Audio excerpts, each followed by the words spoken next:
الحمد للہ رب العالمین والعاقبۃ للمتقین والصلاة والسلام علی رسولہ الکریم وعلی آلہ وصحبہ اجمعین، اما بعد، اعوذ باللہ من الشیطان الرجیم۔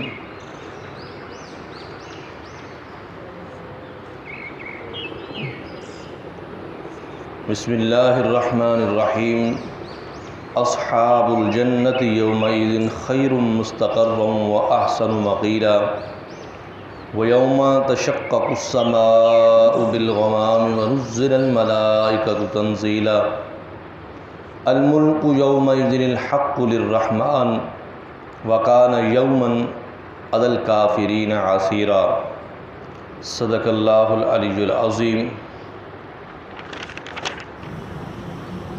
اہل جنت کے لیے اس دن اچھا ٹھکانہ ہوگا اور بہترین آرامگاہ ہوگی، اور جس دن آسمان پھٹے گا بادلوں کے ساتھ اور اتارے جائیں گے فرشتے، وہ دن کافروں پر بڑا سخت ہے۔ اور اس دن حکومت اللہ کی ہے جو حقیقی رحمان ہے۔ سورہ فرقان کی یہ آیت نمبر 24 اور آیت نمبر 25 اور 26 ہے۔ گزشتہ آیت نمبر 22 اور آیت نمبر 23 کے اندر اللہ تعالیٰ نے کافروں کی بدحالی کا ذکر آخرت کے حوالے سے بیان کیا کہ قیامت کے دن ان کافروں اور مشرکین کو بہت مشکل کا سامنا ہوگا۔ جن اعمال پر انہیں بھروسہ تھا کہ ان کے ذریعے ہم بچ جائیں گے اور ہمارے پاس بڑی نیکیاں ہیں، اور وہ اعمال قیامت کے روز ان کے کسی کام کے نہیں ہوں گے، وہ سارے کے سارے ان کے لیے کھوٹے ثابت ہوں گے، بیکار ثابت ہوں گے۔ اس طرح انہیں قیامت کے روز بہت بڑا صدمہ، بہت بڑی تکلیف اور اس کے نتیجے میں بہت دشواری اٹھانی پڑے گی۔ اور اس کے مقابلے میں یہ کافر دنیا کے اندر اہل ایمان کو ذلیل سمجھتے تھے اور انہیں ذلیل کیا کرتے تھے، انہیں تکلیفیں دیا کرتے تھے اور ان کے خلاف طرح طرح کی اذیتیں باندھا کرتے تھے۔ آج کے دن قیامت کے روز جنہیں یہ اپنی حیثیت سے کم سمجھتے تھے، اصحاب الجنہ، وہ جنت والے ہوں گے۔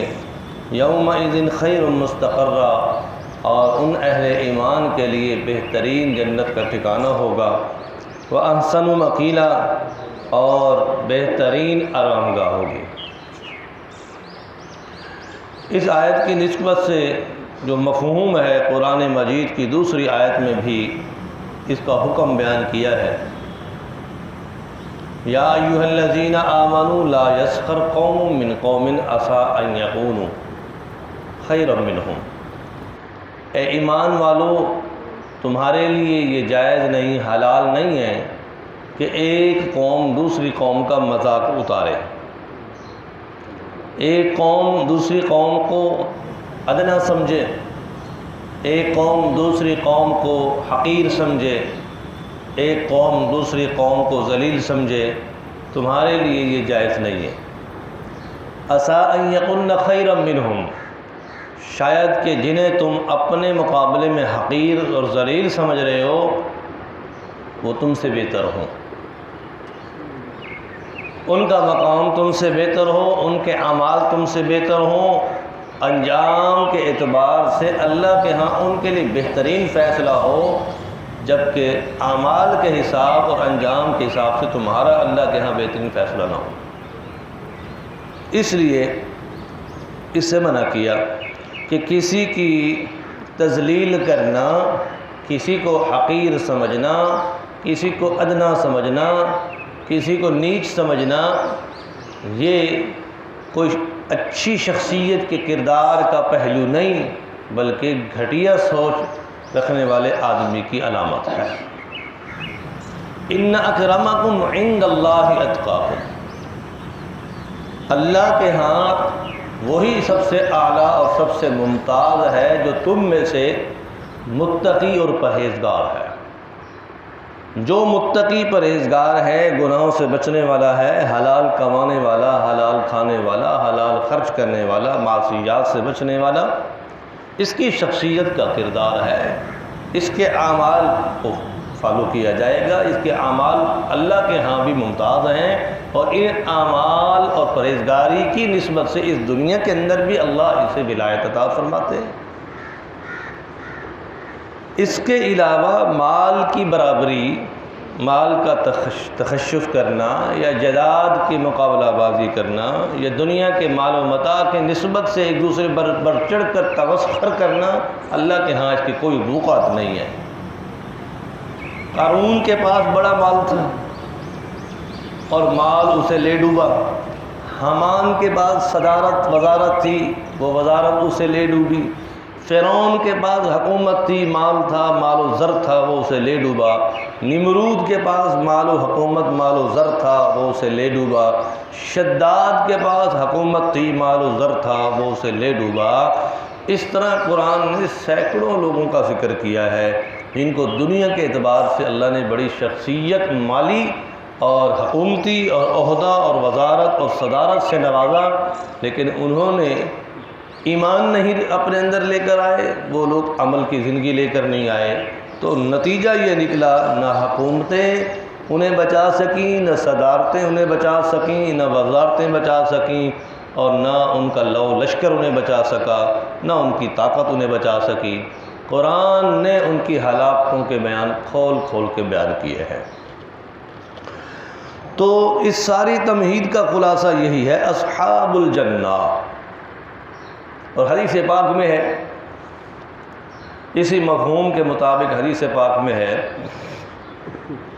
جب آدمی قیامت کے روز دیکھے گا کہ یہ لوگ بھی جنت میں گئے، یہ لوگ بھی جنت میں گئے، یہ لوگ بھی جنت میں گئے، اور خود جہنم میں سڑ رہا ہوگا، تو جنتی اس سے آ کر پوچھیں گے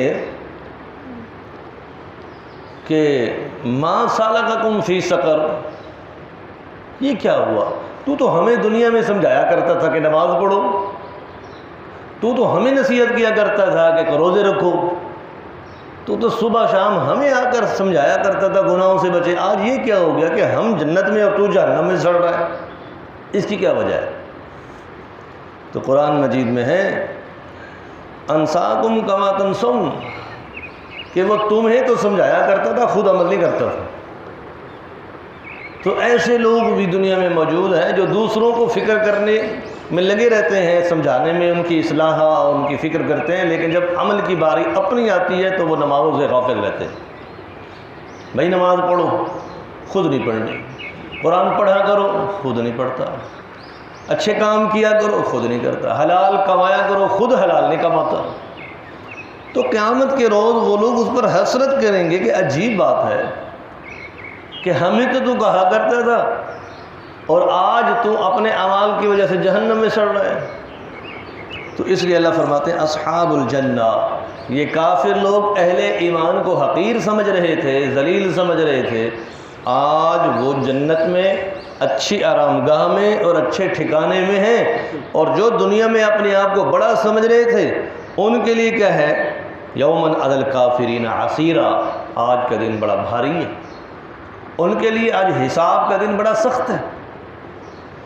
اور ساتھ اشارہ اللہ نے اپنی شان و شوقت کا بیان فرمایا، وَيَوْمَ تَشَقَّقُ السَّمَاءُ بِالْغَمَامِ، قیامت کے روز وہ اپنی آنکھوں سے اللہ کی شان کو اس طرح دیکھیں گے کہ اوپر سے بادل کی طرح، سفید نورانی بادل کی طرح ایک سائبان اترے گا جس میں اللہ کی تجلی ہوگی، اور اس کے ارد گرد فرشتوں کا ہجوم ہوگا، اور وہ فرشتے حشر کے میدان میں اتریں گے، سینکڑوں کی تعداد میں وہ فرشتے ہوں گے، تو لوگ انہیں دیکھ کر ہش ہش کریں گے کہ یہ کیا، اللہ اس طرح اپنی شان دکھائے گا کہ اللہ نے ہزاروں مخلوق جو بنائی ہے ان میں سے فرشتے بھی ایک مخلوق ہیں۔ آج ہزاروں کی تعداد میں فرشتے انسانوں کو دکھائے جائیں گے، تو اور اس سے اللہ کی شان اور اللہ کی شوقت کو نمایاں کیا جائے گا۔ اور دوسرا اشارہ اس بات کی طرف بھی ہے، پیچھے درس کے اندر گزر چکا کہ انہوں نے کہا کہ اگر آپ سچے نبی ہیں تو پھر آپ کے ساتھ کوئی فرشتہ ہونا چاہیے، ہمیں فرشتے کیوں نہیں نظر آتے، ہمارے اوپر فرشتے کیوں نہیں نازل ہوتے، آپ پر جبرائیل آتے ہیں ہم پر کیوں نہیں آتے؟ تو اللہ تعالیٰ نے اس آیت میں فرمایا آج ایک نہیں ہزاروں فرشتے اتریں گے اور تم اپنی آنکھوں سے دیکھو گے، بالغمام بادل کے ارد گرد ان کا ہجوم ہوگا، وَنُزِّلَ الْمَلَائِكَةُ تَنزِيلًا، لگاتار فرشتے اتریں گے۔ لو تم اعتراض کرتے تھے، آج اپنی آنکھوں سے فرشتوں کو اترتا دیکھ لو، اور اس فرشتوں کے اترنے سے اس رحمان کی شان و شوقت کو بھی دیکھو کہ وہ کیسی حکومت کرنے والا ہے، کیسی بادشاہی کرنے والا ہے، کہ دنیا کے اندر تم اپنی بڑی صدارت کو سمجھنے والے، اپنے آپ کو بڑا مالک سمجھنے والے، آج تمہاری ملکیت کہاں چلی گئی؟ آج تو شان و شوقت اللہ کی نظر آ رہی ہے، آج تو حکومت اللہ کی نظر آ رہی ہے۔ الملک یومئذ الحق للرحمن، آج حکومت رحمان کی ہے۔ وَكَانَ يَوْمًا عَلَى الْكَافِرِينَ عَسِيرًا، آج کافروں کے اوپر یہ دن بڑا بھاری دن ہوگا۔ تو اس لیے خلاصہ آیات یہ نکلا کہ انسان کو اپنے ایمان کی فکر، اعمال کی فکر اور آخرت کی فکر کے ساتھ ساتھ یہ ہر وقت اپنے آپ کو چوکنا اور مستيقظ رکھنا چاہیے، کہیں میرے سے کوئی ایسا عمل تو نہیں ہو رہا جس میں حقوق العباد کے معاملے میں تلفی ہو اور میرے ان سارے اعمال کو وہ ضائع کر دے، بجائے اس کے کہ میں ان امید پر رہوں کہ میرے اعمال اچھے ہیں اور آخرت کے دن میں بخشا جاؤں، اور دوسری طرف حقوق العباد کے درجے میں ایسی کوئی عیب، ایسا بیماری ہو کہ جو سارے اعمال کو برباد کر دے۔ اللہ تعالی ہم سب کو محفوظ رکھیں، آمین رب العالمین۔ الحمدللہ رب العالمین والعاقبۃ للمتقین، والصلاۃ والسلام علی نبی کریم وعلی آلہ وصحبہ وبارک وسلم۔ ربنا آتنا فی الدنیا حسنہ وفی الآخرۃ حسنہ وقنا عذاب النار۔ اللہم انفعنا بالقرآن العظیم ونفعنا وإیاکم بالآیات والذکر الحکیم، واستغفروا انہ هو الغفور الرحیم۔ صلی اللہ تعالی علی خیر خلق محمد وعلی آلہ وصحبہ اجمعین۔